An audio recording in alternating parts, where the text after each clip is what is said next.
Hello everyone, welcome to the new episode of Unscripted Dialogues. My name is Adit Sajwani and today as a guest I have Robbie from the University of Manchester Student Union.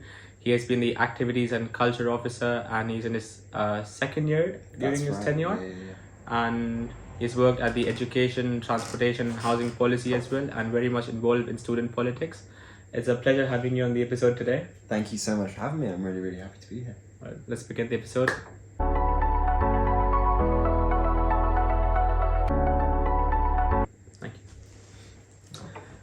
So let's directly dive into your tenure as the Activities and Culture Officer.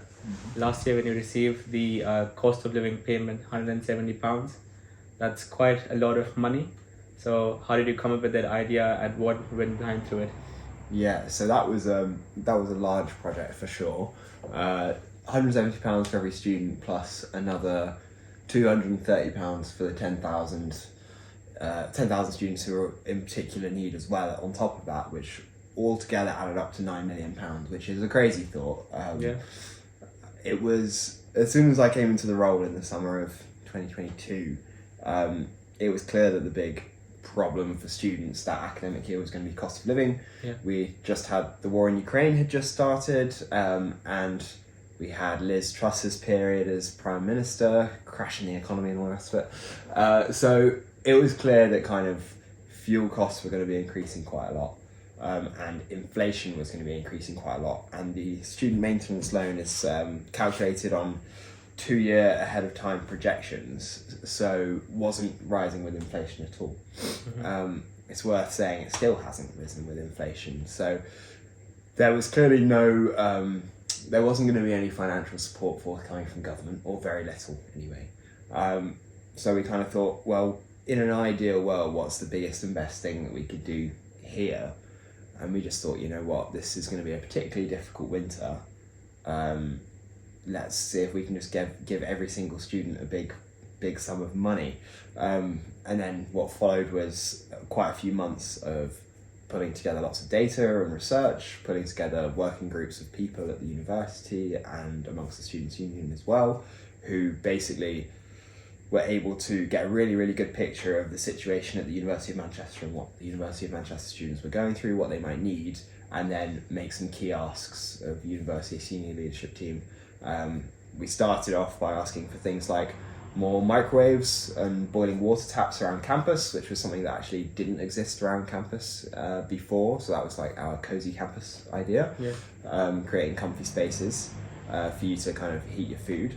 That also led to kind of money for grants. So we've got like an access to recreation grant. We've now got an access to summer grant and access to graduation grants. So those are grants for students that wouldn't otherwise have the finances to pay for some of these things. But yeah, that built a really great case to then look at doing the full package, which came to be £9 million in the end, which was rolled out in sort of, I think it was December of 2022, and then again in sort of March time of 2023, maybe February time. So yeah, it was really exciting. It felt like a real whirlwind, but such a satisfying project, and yeah, they're clearly an impactful one too, which is lovely. That's pretty fair. I mean, from what I've noticed since I've come to the university, the Student Union actually cares about student experience and focus on diversity as well as inclusion for everyone, be it international students or anyone. That's pretty good. I'm glad you think so. So what changes have you noticed, like when you were a student? Bless you. Yeah, sorry. When you were a student and in comparison to now, you see the new students being a person in power who can actually make change. What things have you noticed? As in changes in kind of the student body? Yeah.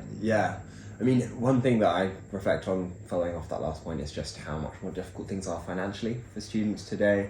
Not only has kind of general living costs gone up and up, food prices rising quicker, various pools of financial support not really covering nearly what they should be covering. And that's obviously only even more the case for international students. But in Manchester specifically, there's a bit of a housing crisis that's happened over the last few years.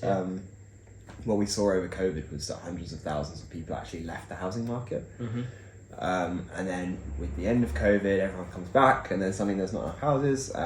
House building in Manchester hasn't kept pace with the amount of students coming to the city. So that's led to not enough housing, which has led to rents going up really, really quickly. I remember in my first year, which was 2019, 1920, I remember at that point in time, we were looking for houses, and the aim was, to find somewhere around £90 a week, and sometimes that could even be inclusive of bills. Which now you look at that and you think that's mental. It's impossible. I wish I could get one house for that price. It's crazy. Now you're looking at sort of more like 150. Around that price. Plus all of the added stress of trying to find a place, which is just not fun, not good, a good environment to be studying in whilst you're trying to stress about where you're going to live the next year. It also pushes people to find their houses much quicker earlier in the year, which might mean that you end up with people like signing a contract with people that you don't actually know so well, which can lead to all sorts of things down the line. So I think housing has been one of the biggest changes that I've seen in the student body. Another thing, I think this was probably due to the pandemic, is that people socialise in quite different ways. In my role, looking at sort of societies and international students, obviously the kind of social aspect of university life is a big part of that. It's definitely been quite interesting seeing how post the pandemic, people are less keen on kind of your more traditional go out partying, drinking type events, and actually more keen on sort of maybe smaller, more relaxed events, or events that might focus on arts and crafts, or events that focus on just meeting lots of different new students and making friends in a relaxed environment. I think that's actually quite a nice change to see. It means that a lot more people can be included in these activities as well. And for those that still want to go and party and drink, they can still do that. They're still in Manchester, like that's fine. So the ways in which people socialise has changed quite a lot as well. No, that's a very fair point. Coming back to the housing policy, recently we saw that there was a rent strike movement by University of Manchester student in order to bring the rent down, improve the conditions of halls of living, and the protesters had taken over university buildings, and there's a lot of backlash regarding it. What are your views on that? So there's been a lot of protest at this university for as long as I've been here. In 2020, there was a series of rent strikes where students were moving into halls in the summer of September 2020 during the pandemic, and immediately being locked down in sort of like tier 3 zones, and unable to access many of the kind of facilities that they were paying for in order to be there. In some cases moving home because it was a pandemic, and it was very unsafe. That kind of group living meant that the idea of isolating and trying not to catch the disease as it spread was really difficult. If you were isolating, there was very little provision in place for being able to even get food to you. So it was a really scary time. I was in second year at that time, and I was a student journalist covering it. So I kind of interviewed a lot of students who were involved in protests or who were just really struggling. And that was a real eye-opener for me, and that resulted in a big rent strike and a big occupation of Owens Park Tower. So the kind of students taking over buildings thing, we refer to as an occupation. That was I think it was November of 2020, Owens Park Tower being occupied, and that made massive headlines everywhere. And eventually that academic year, there was a rent rebate for those students in those halls. So it was, you could say, a successful rent strike. The university will say that it was kind of negotiated settlement due to people not being able to access the facilities.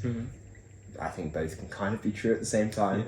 That all happened in my second year. But what you're referring to is what's happened just in the last sort of year, the previous calendar year, where in February, about a year ago, students occupied various university buildings, but particularly the John Owens building and Simon buildings, over protest at high rent.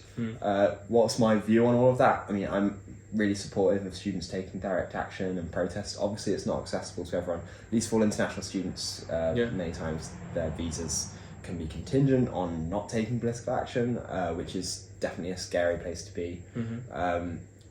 so obviously, political action takes all sorts of forms, and the best campaigns will make, have avenues by which international students can get involved. But even where they can't, direct action, I think, is still a really, really important form of protest. It's really, really interesting. I mean, it reflects wider trends that we've seen across the UK over the last few years, with groups like Just Stop Oil and Extinction Rebellion, and all sorts of groups taking direct action, taking matters into their own hands because policy and procedure is not delivering for people, politics is not delivering for people. Yeah. And that's a feeling that resonates with students here on this campus, particularly with, I think it would really, the impetus is the fact that the university continued to raise rents even during the cost of living crisis, which I still to this day don't think has ever been properly justified. Obviously, the university will say that they don't run halls to make a profit, which is all very well, but I mean, hiking rent by several hundreds of pounds during a cost of living crisis feels really, really irresponsible. And so that's what was done. And so the student response was rent strike, protest, direct action. On the whole, you could say it was unsuccessful because, the rent strike no longer continues. Yeah. People have paid up with much difficulty. And as well, rents continue to go up. Students face disciplinary investigations and things like that for their participation in occupations. You can say what you like about those, but I think it's a real shame to see that happening. I think political action is really important.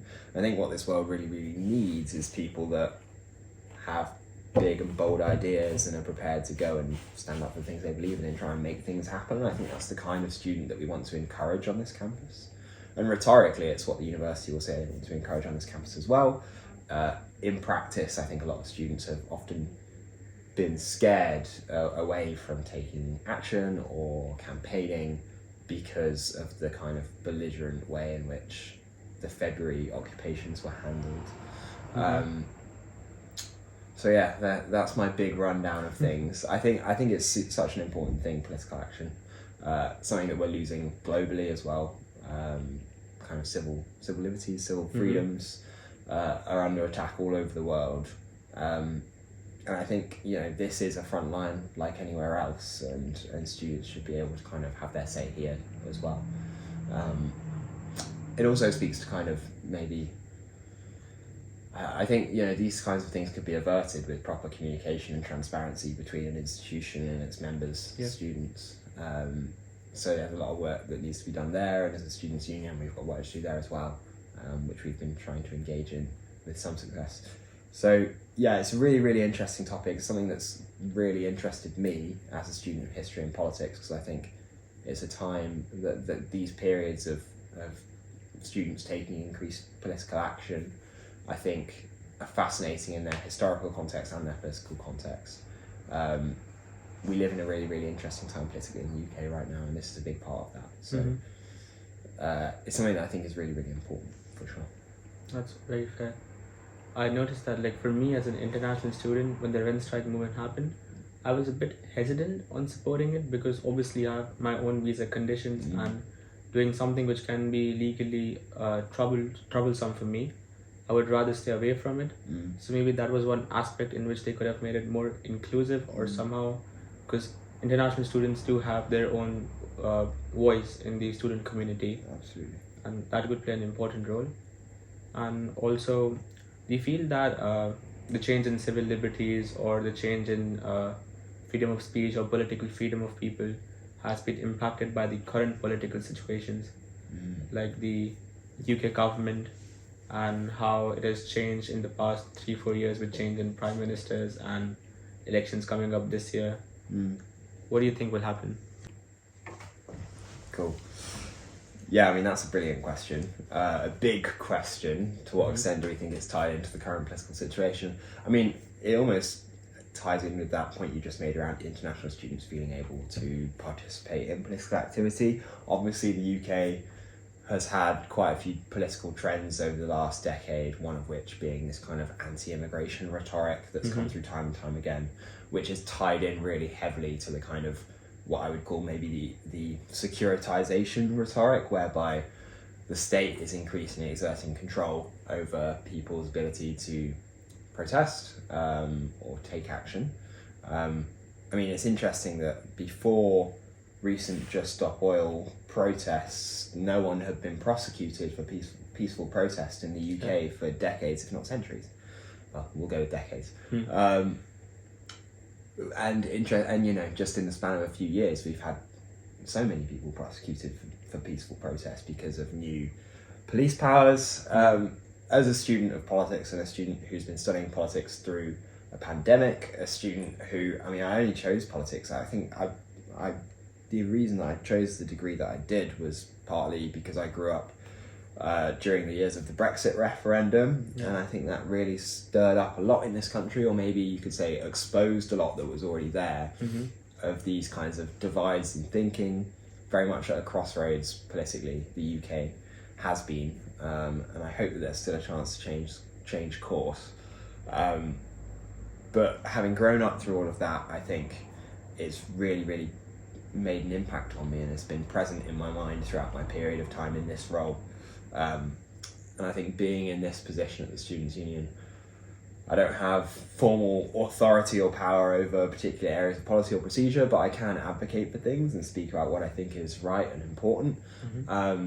And protests, advocacy, all of these kinds of things are super important. I think if we're going to get anywhere as a country or as a global community, we do need to celebrate people who are kind of prepared to think of it differently and be disruptors. I think that kind of disruption is a necessary part of history and social change, and any study of any kind of social movement, direct action, political disruption, loom large.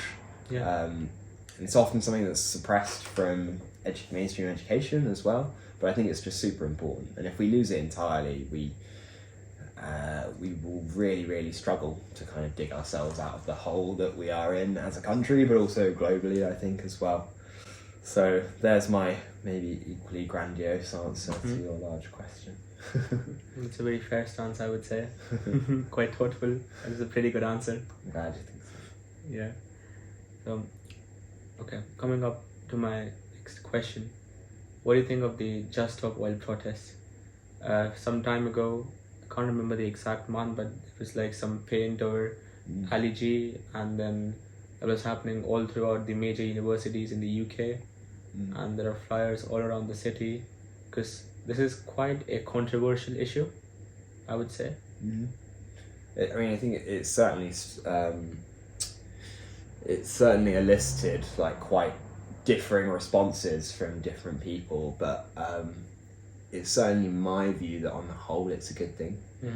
I was just talking about how it's only recently that people have actually been criminalised for these kinds of protests. Yeah, what do I think about Just Stop Oil? I think it's really good. People do have criticisms of the movement, probably not the ones you immediately think of. I'm not talking about the sort of holding up traffic criticisms, but some people think that it's maybe not the best political tactic to go about getting people arrested the whole time, which I can definitely sympathise with and understand, but I do also think that Just Stop Oil as a movement is bringing people into political action that otherwise would not have taken political action. I think something like the climate catastrophe that we are in is as self-evidently a good cause as women getting the vote just after the First World War in 1919. If you look, I was mentioning the history of direct action and political action and social change. The suffragettes attempted to bomb the Houses of Parliament. They smashed windows, they derailed trains. People died. 5 people died during the suffragettes' period of protest. And that was what we would now look at. We would now look at that and say that is self-evidently such a good cause, and a cause that's worth disrupting society for. And I think you can say the exact same about the climate catastrophe. I actually don't think that the majority of people in the UK are that pissed off by Just Stop Oil. I think, you know, the chances of actually getting disrupted by them is very slim. But I think what's more the problem is the British press and the British establishment, which is firmly on the side of this kind of authoritarian trend that people need to just be good citizens and not question too much, which I think is a load of bollocks. And I think that the British press in general have a hell of a lot to answer for the situation that we're in the country, for kind of demonising people that are taking a stand for moral rights. So that's my broad brush opinion on Just Stop Oil and associated activities. Yeah, well, that's pretty interesting. Because someone who studies politics, I can understand somehow why people have the motivation to act in certain ways. And the Just Stop Oil protests, like, in one was like vandalization, I would say, and like forceful action. That is fair on their end. At the same time, how the press and the government reacts is something which you cannot control. And these movements kind of highlight the people involved and the message. But at the same time, like, climate change has been an important problem, but also phasing it out in different, phasing it out in terms of using alternative fuels instead of fossil fuels.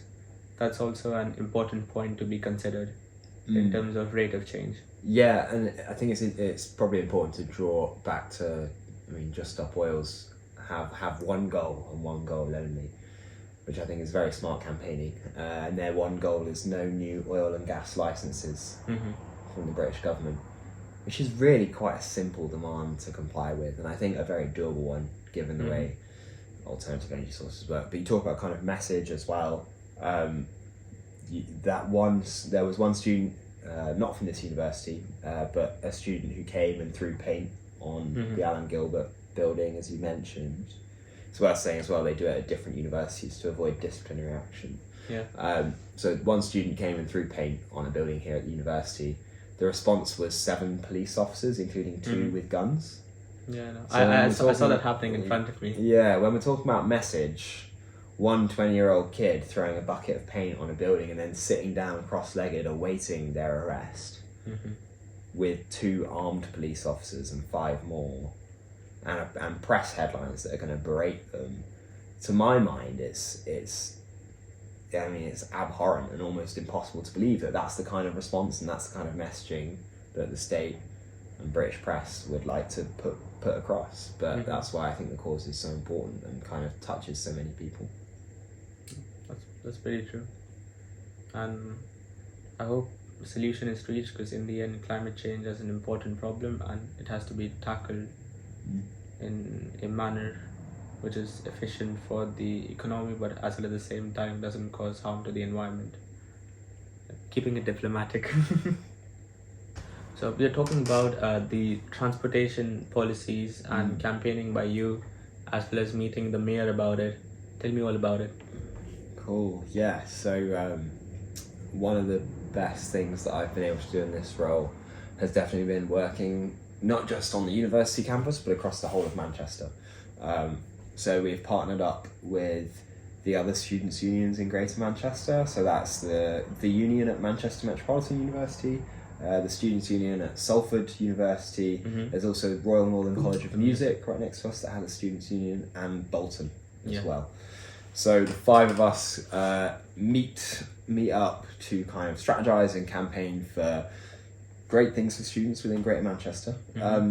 It started before my time here, but wasn't making huge progress as I understand it. So what we inherited was regular meetings with the mayor, which in its own right is a really, really good thing to inherit, I think. So we had these meetings with the mayor in the diary. They might have actually been coordinated during the very beginning of my time in post, actually. But in, I want to say, August of 2022, myself, Tesneem, our city and community officer, and reps from the other students' unions in Manchester were all at a conference together in Salford. And we all had the idea of trying to lobby the mayor for cheaper buses, because he just announced the B network, which is going to be a franchising of all of the transportation across Greater Manchester to bring it under public ownership. And as part of that, we were thinking we could get cheaper bus tickets for students, as there aren't really many student price tickets on any of the transport networks in Greater Manchester. So we all showed up to this conference with a letter to the mayor around bus tickets, but we couldn't send the 3 letters that we had, so we had to combine them. We were at this conference and I just pulled everyone to the side and said, we can do the conference another time, let's get this letter done. And so we did, and we wrote this letter to the mayor by committee, which was an interesting experience in its own right. And yeah, we ended up with this letter to the mayor signed by 5 students' unions. And that was our first time meeting half of them. So yeah, really, really nice achievement that in the first kind of couple months of the role, bringing everyone together like that. It didn't lead to cheaper bus tickets straight away, but that's not really how this kind of advocacy work works. He then came to do a question time at our students' union, and we asked him questions about housing and transport. Again, just kind of letting him know that students are there and are wanting some change. We then had a series of meetings with him. At first, again, we went in talking about transport and talking about wanting cheaper bus tickets and all the rest of it. And then, the mayor was receptive, but talked about how, they weren't in a position to do that at that point in time.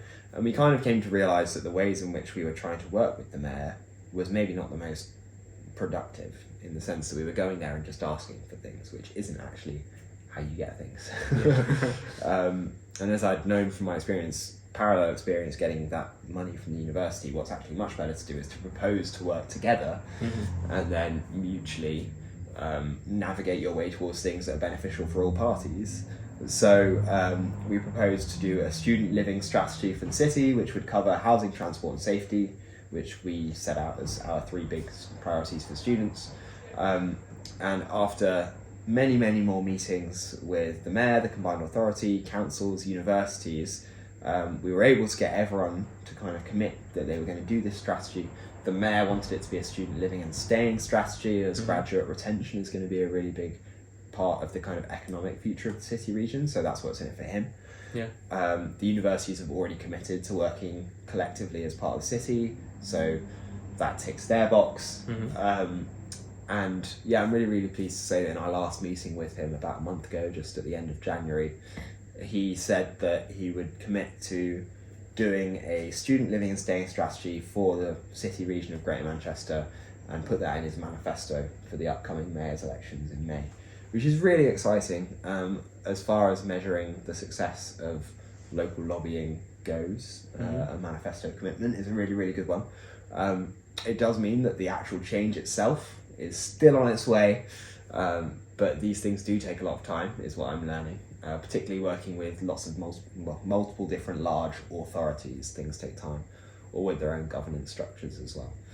So yeah, we haven't got cheaper bus tickets yet, but I'm confident that that's the kind of thing that will be possible through this strategy. Hopefully we can start work on the strategy within this academic year. It may well be that that's not the case, and that's fine. I will just hand this on to my successors as it was handed to me, and that's fine. But yes, this strategy has definitely opened the door to doing things like cheaper bus tickets, more joined up planning requirements around new student accommodation so that it's better quality, it's cheaper, and that there's more of it. And then also looking at kind of student safety in the city. Again, there's a lot that just isn't being done in terms of communicating data around where crime is happening, how it's reported, what can be done about it. And also things like venue licensing around the city, so this is kind of like nighttime safety. Local authorities have powers around venue licensing, so they could require that venues have someone who is trained to respond to instances where someone might have been spiked.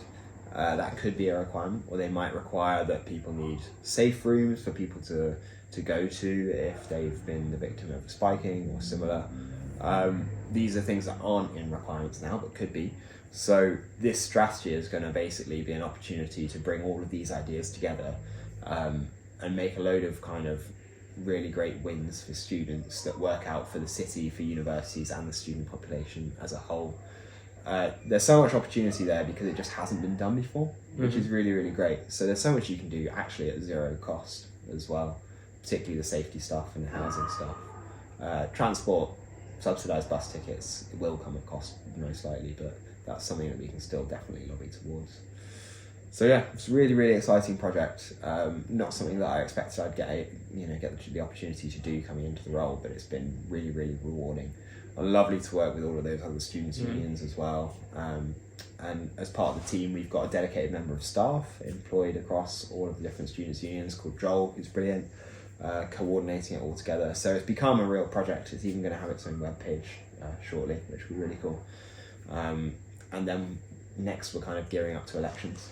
So we're looking at how we can try and get as many students registered to vote across Manchester as possible.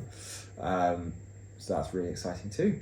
So yeah, it's a really, really cool project. Kind of ties into the transport stuff, but also the housing stuff that we mentioned before, and safety as well. So there's lots of opportunity there. Those are pretty good initiatives, and especially to make life easy for students, especially in these tough times, and advocating things, especially with positions like mayors or politicians, is quite difficult, and I think the reward will come at a time. Yeah, it'll come down the line eventually. But yeah, it's exciting stuff. Yeah. So you were telling me about the Alive Festival, which is coming soon. If you want to promote it to the people, that'd be good. Yeah, so Alive Festival is a massive student-run festival that we do at the Students' Union. It was one of my inventions, you could say. So we're coming up to our third one now. It actually has a bit of a prehistory to that as well. So before the pandemic, the Students' Union ran these big festivals called Pangea Festival, which would have thousands of attendees and some really big headliners as well. And that was all student run. It eventually collapsed with the pandemic and everything. But since then, before I came into this role, I set up and ran Gigs and Bands Society, running loads of music events for students and student bands and photographers and everyone else to come and do their thing. At the culmination of that year, my third year, which would have been the end of academic year 21-22, I believe, I ran a music festival whilst I was a student called Cut Loose, which took place at a number of venues on Oxford Road. Had about 400 people there, 500 people there, which is really, really cool. So coming into the role, I made it a commitment to do another festival type event. So at the end of the last academic year in June 2023, I did the first Alive Festival, and this was done with a team of students from across a number of really brilliant societies. And we had all sorts of DJs, bands, talks, talent, for a brilliant, really, really brilliant evening. We then did a follow-up in October of 2023, which was even bigger, even better. We had a massive stage outside the back of the Students' Union, backing onto the Ali G. I remember I was studying in Ali G with him. Oh, really? Yes, that day, yeah, that was really, really cool. That one was on a Monday night, so, some people it doesn't work. This next one is going to be at the end of exams. So it's going to be a proper party. It's on Thursday, June the 6th. We're going to increase our capacity a little bit. We've got all sorts of new teams to try and make the whole area look really cool. So we've got like a design team who are going to do decoration for all the different areas, which will be great. We're going to try and double down on kind of bringing in kind of theatre groups as well, talks, comedy, all of these kinds of things to really make it like a festival of creativity and not just a festival of music. And it's all student run. Last time we had about 50 students all together running it. That's everything from booking artists to building the stages. So this time around we're going to have similar if not more numbers of students running it, which is brilliant. It's an amazing developmental opportunity for people that get involved as well, to be able to say I helped run a music festival of over 1,000 people. We're going to aim for, last time we had about 1,000 people, this time we'll aim for maybe 1,300, something like that. Yeah, it's a really, really brilliant experience, so much fun. It's going to be kind of my personal send-off to the role as well, which will be lovely. Really nice way of drawing things to a close. And it will be my 4th music festival on campus, which is pretty good, which is pretty crazy to think about. But yeah, should be really, really fun. It's a great opportunity for people who are creatives to come and get involved, and also just a lot of fun at the end of exams. I'll definitely be there for the festival and I hope it goes well. Thank you. I'm really, really glad. Alright, thank you.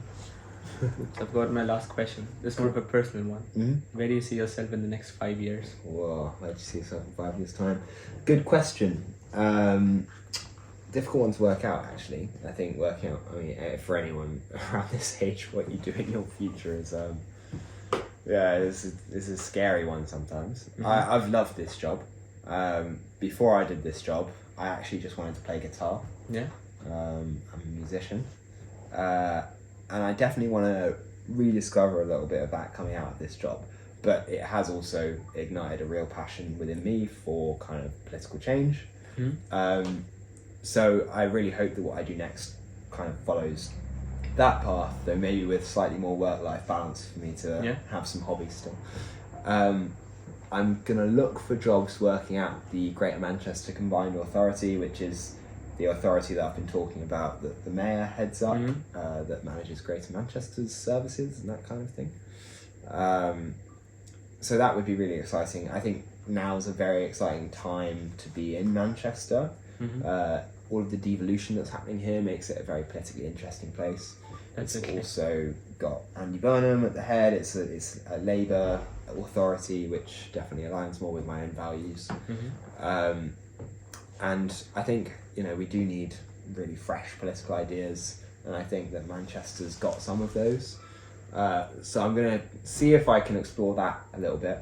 Yeah. Then who knows where that takes me. I know that for now I like Manchester, so I think for the next 1-2 years I'll be in Manchester, if not more. After that, I really don't know. Hopefully I carry on this kind of adventure. Something political, change making. I'd be interested to look at kind of more bottom-up theories of change as well. So community organising is something that I find really interesting. So if I can do any more kind of learning as well about theories of change and community organising, I'd love to do that. Hopefully something not too dissimilar to what I do now, because it's been really, really fun. It is exhausting, and I think, I do need a bit of a change. I will do, just because I think the kind of scrutiny that you get, or the kind of responsibility that you have at Students' Union, is massive. It's been brilliant, but I think, something a bit fresh would be fun for a while. But I definitely know that I'm going to miss this job so much when it's done, and it gives you a freedom like no other job. I don't have a boss for a start. You're my boss. Students are my boss, which is great because it's the best boss you could hope for, really. Sure.